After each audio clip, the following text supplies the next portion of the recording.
Welcome to the Rim Break Rodeo. We hope this video helps.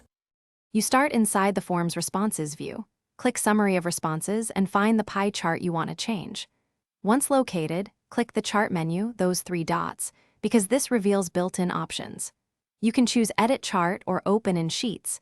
Pick Edit Chart to try an in-place change, or Open in Sheets when you need more control.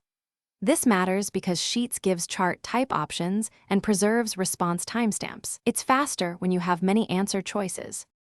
Once the chart opens in Google Sheets, select it and choose Edit Chart from the menu. This is where you convert a pie into a bar. In the Setup tab, switch chart type to bar chart, then confirm the data range and label columns. Sheets may auto-aggregate, so make sure counts are selected as values.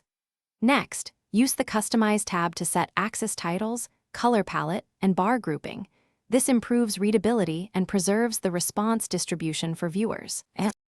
Finish by copying or embedding the updated bar chart where you need it. You can paste it into a doc, download as PNG, or link the sheet back to presentations. Make sure automatic updates are enabled. Linked charts will change as new responses arrive, so confirm the data range covers new rows. If bars look wrong, check that headers aren't included in the numeric range and that counts are numeric. If problems persist, reopen Edit Chart and reset the range to. Thanks for watching. Consider subscribing if we helped you.